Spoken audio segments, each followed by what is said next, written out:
क्यों है खाटू श्याम जी के मंदिर में इतनी शक्ति? क्या है इसके पीछे छुपा हुआ रहस्य? आज मैं आपको एक ऐसी कहानी सुनाने जा रहा हूं जो सिर्फ कहानी नहीं है, यह एक दिव्य सत्य है।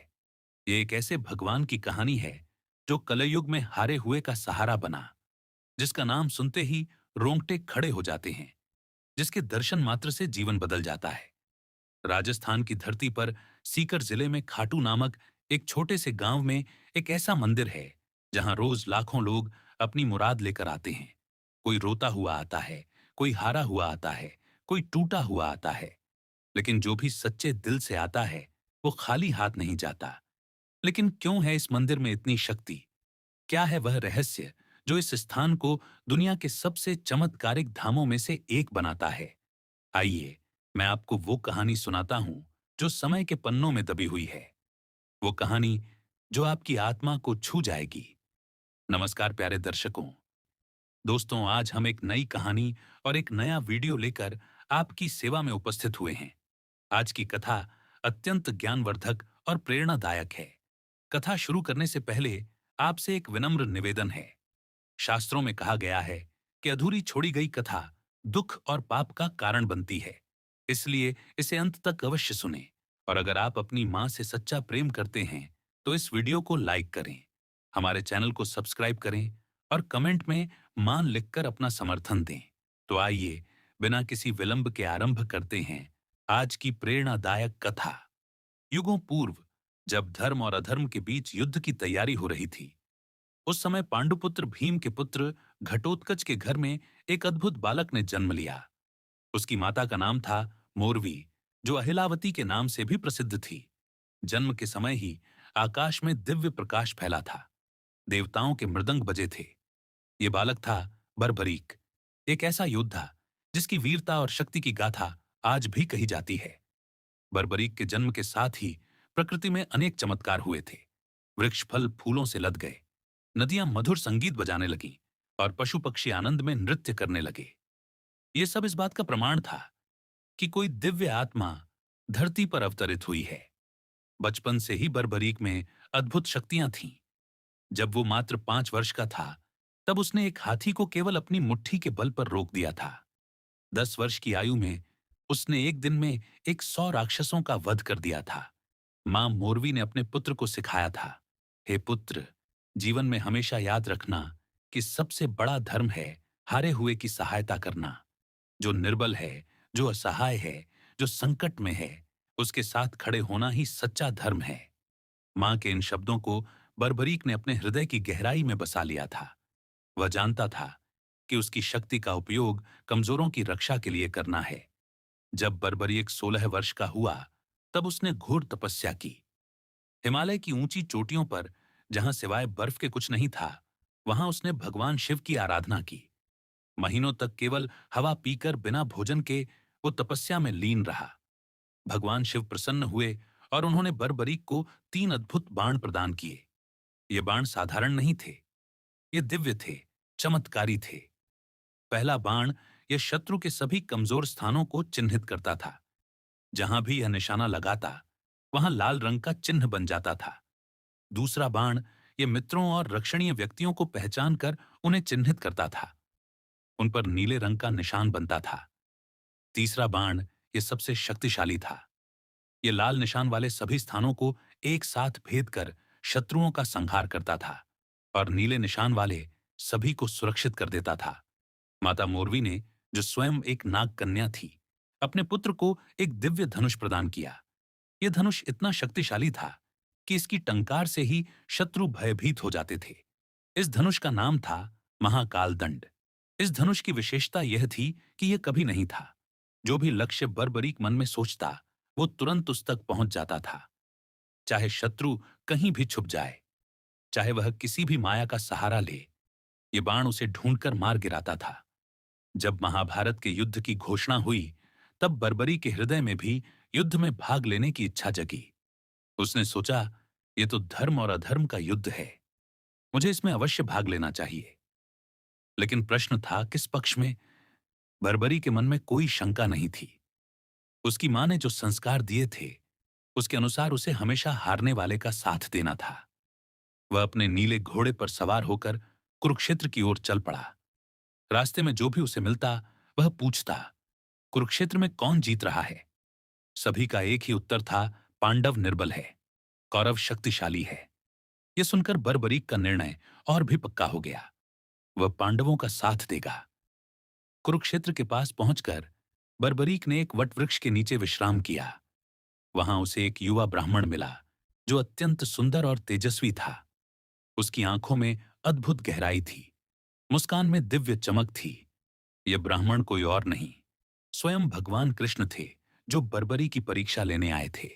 वत्स, ब्राह्मण ने मधुर स्वर में कहा, तुम कहां जा रहे हो और यह 3 बाण लेकर क्या करोगे? क्या तुम्हें लगता है कि मात्र 3 बाणों से तुम युद्ध जीत सकते हो? बर्बरीक ने विनम्रता से उत्तर दिया, हे ब्राह्मण देव, यह कोई साधारण बाण नहीं है। एक बाण से मैं अपने शत्रुओं को चिन्हित कर सकता हूं, दूसरे से मित्रों को और तीसरे से सभी शत्रुओं का सहार। यदि आवश्यकता हो तो एक ही बाण से मैं सारी पृथ्वी को छलनी कर सकता हूं। ब्राह्मण ने मुस्कुराते हुए कहा, यह कैसे संभव है? वत्स, दिखाओ तो मुझे अपनी शक्ति। उन्होंने पास के एक विशाल पीपल वृक्ष की ओर इशारा किया और कहा, इस वृक्ष के सभी पत्तों को छेद दो, लेकिन ध्यान रहे, एक भी पत्ता नष्ट नहीं होना चाहिए, केवल छेद होना चाहिए। बर्बरीक ने अपने पहले बाण को धनुष पर चढ़ाया। मन ही मन उसने संकल्प किया था, महादेव, इस वृक्ष के हर पत्ते के मध्य में छेद हो जाए। बाण छूटा और चमत्कार हो गया। वृक्ष के हजारों पत्तों में प्रत्येक के मध्य में एक सुंदर गोल छेद हो गया।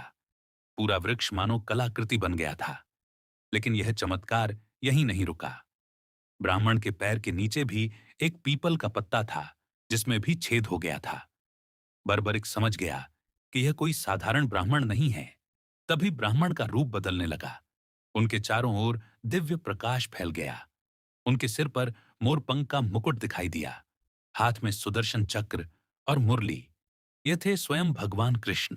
बर्बरीक तुरंत उनके चरणों में गिर पड़ा। हे जगन्नाथ, हे कृष्णा, आपने मुझ पर कृपा की, लेकिन मैं समझ नहीं पा रहा कि आप मुझसे क्या चाहते हैं। भगवान कृष्ण ने बर्बरी को उठाया और प्रेम से कहा, वत्स, मैं तुम्हारी शक्ति से प्रभावित हूं, लेकिन एक समस्या है। तुम्हारी शक्ति इतनी महान है कि यदि तुम युद्ध में भाग लोगे तो पूरा युद्ध असंतुलित हो जाएगा। भगवान कृष्ण ने समझाया, तुमने कहा था कि तुम हारने वाले का साथ दोगे, लेकिन सोचो, यदि तुम पांडवों के साथ मिलकर कौरवों को हरा दोगे तो फिर कौरव हारने वाले हो जाएंगे। तब तुम्हारा धर्म होगा कौरवों का साथ देना। और यदि तुम कौरवों का साथ दोगे तो पांडव हार जाएंगे, तब तुम्हें पांडवों का साथ देना होगा।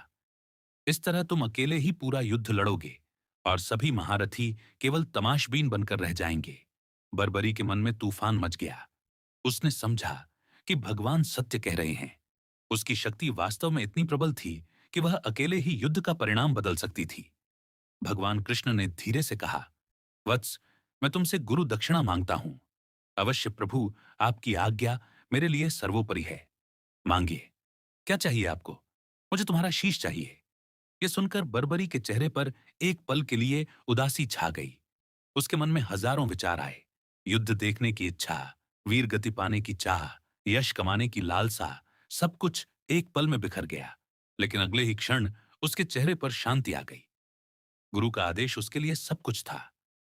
प्रभु बर्बरीक ने दृढ़ स्वर में कहा, आपकी इच्छा मेरे लिए आदेश है। मैं अपना शीश अवश्य दूंगा, लेकिन मेरी एक प्रार्थना है। कहो वत्स, क्या चाहते हो? मैं युद्ध देखना चाहता हूं। मेरा शीश काटने के बाद भी यदि वह युद्ध देख सके तो मैं अपने जीवन को सार्थक समझूंगा। भगवान कृष्ण ने प्रसन्नता से कहा, तथास्तु, तुम्हारा शीश न केवल युद्ध देखेगा बल्कि युद्ध की संपूर्ण गाथा को समझेगा भी। और सुनो, एक और वरदान देता हूं। कल युग में तुम मेरे नाम से पूजे जाओगे। लोग तुम्हें श्याम कहकर पुकारेंगे। बर्बरीक ने अपनी तलवार निकाली। भगवान कृष्ण के सामने झुकते हुए उसने कहा, हे कृष्णा, यह शीश आपको समर्पित है, इसे स्वीकार कीजिए। एक ही वार में बर्बरीक ने अपना शीश काट दिया। आकाश से पुष्प बरसने लगे, देवताओं के मृदंग बजे और एक दिव्य प्रकाश चारों ओर फैल गया। कटा हुआ शीश भूमि पर गिरा, लेकिन उसकी आंखें खुली रहीं, चेहरे पर तेज बना रहा। भगवान कृष्ण ने उस शीश को उठाकर कुरुक्षेत्र के युद्ध क्षेत्र के पास एक ऊंचे स्थान पर रखा, जहां से संपूर्ण युद्ध दिखाई देता था। 18 दिन तक चले महाभारत के युद्ध में बर्बरीक का शीश सब कुछ देखता रहा। उसने देखा कि कैसे महान योद्धा एक एक करके वृत्ति को प्राप्त होते गए। उसने देखा भीष्म का शर्षया, अर्जुन की वीरता, कर्ण का दान, द्रोणाचार्य का त्याग। लेकिन सबसे बढ़कर उसने देखा भगवान कृष्ण की लीला, कैसे वे धर्म की स्थापना के लिए हर पल युद्ध को संचालित कर रहे थे। युद्ध समाप्त होने पर जब पांडवों में विवाद हुआ कि सबसे बड़ा योद्धा कौन था, तब भगवान कृष्ण ने बर्बरी के शीश से पूछा, तुमने पूरा युद्ध देखा है, बताओ सबसे महान योद्धा कौन था? बर्बरी के शीश ने उत्तर दिया, प्रभु, मैंने देखा कि युद्ध में केवल आपका सुदर्शन चक्र और द्रौपदी के बाल दिखाई दे रहे थे। चक्र शत्रुओं का संहार कर रहा था और द्रौपदी के बाल धर्म की रक्षा कर रहे थे। बाकी सभी योद्धा तो केवल निमित्त मात्र थे। यह सुनकर सबको समझ आया कि युद्ध का वास्तविक संचालक भगवान कृष्ण थे। युद्ध समाप्त होने के बाद बर्बरी का शीश रहस्यमय रूप से गायब हो गया। कहा जाता है कि वह आकाश मार्ग से उड़ता हुआ राजस्थान की दिशा में चला गया। सैकड़ों वर्ष बीत गए। कलयुग का प्रभाव बढ़ने लगा, धर्म की हानि होने लगी, अन्याय बढ़ने लगा, लोग दुखी होने लगे। तब भगवान कृष्ण के वरदान के अनुसार बर्बरी का समय आया कलयुग में अवतरित होने का। राजस्थान के रिंग्स नामक स्थान पर एक धर्मात्मा ब्राह्मण रहता था। उसका नाम था ज्योतिष शास्त्री पंडित सोमदत्त। वो नित्य पूजा पाठ करता था, गरीबों की सेवा करता था। एक रात उसे स्वप्न आया।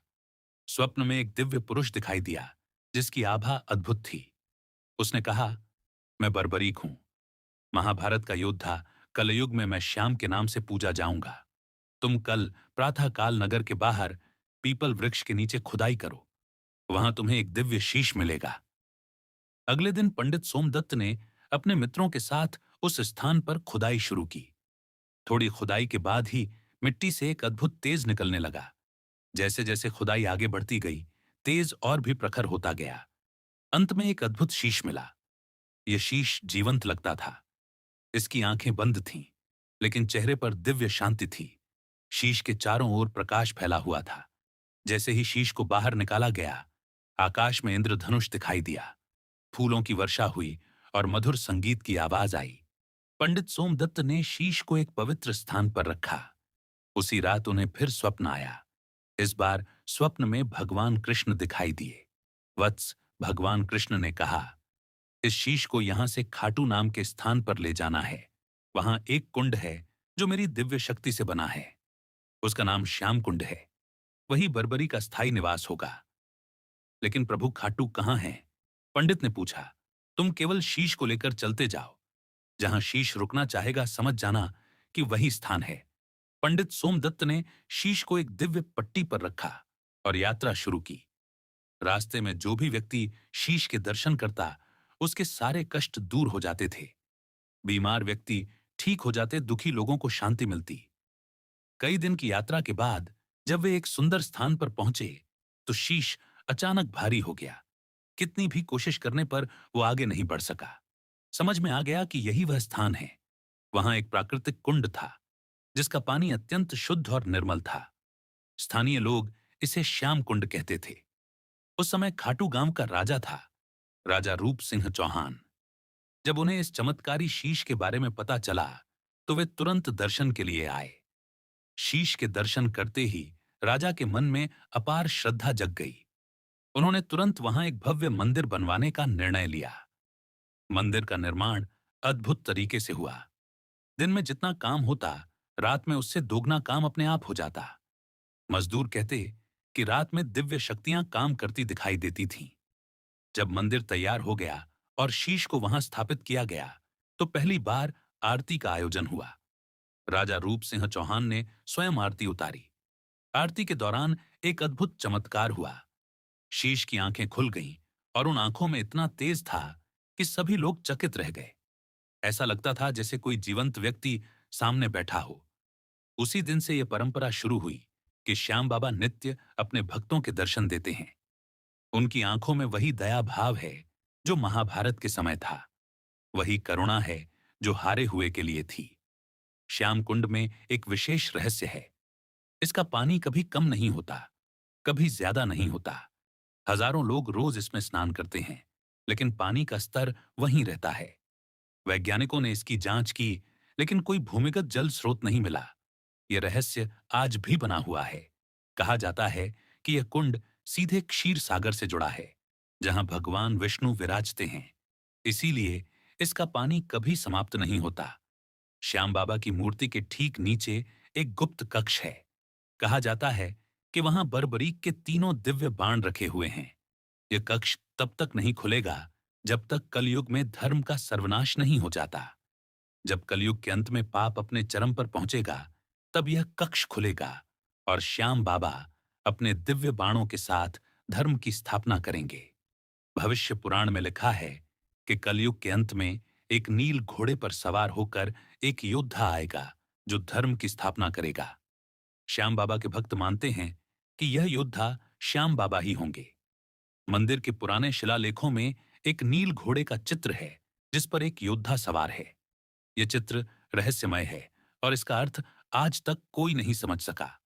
श्याम बाबा के 11 नाम हैं और यह संख्या भी रहस्यमय है। इन 11 नामों में छुपी हुई है कलयुग की संपूर्ण गाथा। प्रत्येक नाम एक युग की समस्या का समाधान है। जब कोई भक्त पूरी श्रद्धा के साथ इन 11 नामों का जाप करता है, तो उसकी सभी समस्याएं हल हो जाती हैं। लेकिन यह तभी संभव है जब भक्त का हृदय पूर्णतः शुद्ध हो। श्याम बाबा से जुड़ी कुछ संख्याएं विशेष हैं। मंदिर में 108 सीढ़ियां हैं। श्याम कुंड का व्यास 51 फीट है। मुख्य गुंबद की ऊंचाई 108 फीट है। ये संख्याएं केवल संयोग नहीं है। हिंदू धर्म में इन संख्याओं का विशेष महत्व है। 108 ब्रह्मांड की संपूर्णता का प्रतीक है और 51 शक्ति पीठों की संख्या है। ज्योतिषियों के अनुसार श्याम बाबा का मंदिर एक विशेष ज्योतिषीय स्थान पर बना है। यहाँ 5 ग्रहों की शक्तियां केंद्रित होती हैं। फाल्गुन मास की एकादशी के दिन यहाँ विशेष ऊर्जा होती है। इस दिन श्याम बाबा की शक्ति चरम पर होती है। श्याम बाबा से जुड़े रंग नीला, पीला और लाल, ये सभी के विशेष अर्थ हैं। नीला रंग विष्णु का है, पीला ज्ञान का और लाल शक्ति का। भक्त जब इन रंगों के कपड़े पहनकर आते हैं, तो उनका श्याम बाबा के साथ विशेष तालमेल बनता है। शास्त्रों के अनुसार जब कलयुग अपने अंतिम चरण में पहुंचेगा, तब धर्म लगभग समाप्त हो जाएगा। उस समय श्याम बाबा पूर्ण रूप से प्रकट होंगे। वे अपने 3 दिव्य बाणों के साथ आएंगे और अधर्म का नाश करेंगे। यह होगी कलयुग की अंतिम लड़ाई। भविष्य पुराण में लिखा है कि एक नील घोड़ा आकाश से उतरेगा। उस पर श्याम बाबा सवार होंगे। उनके हाथ में अपना दिव्य धनुष होगा।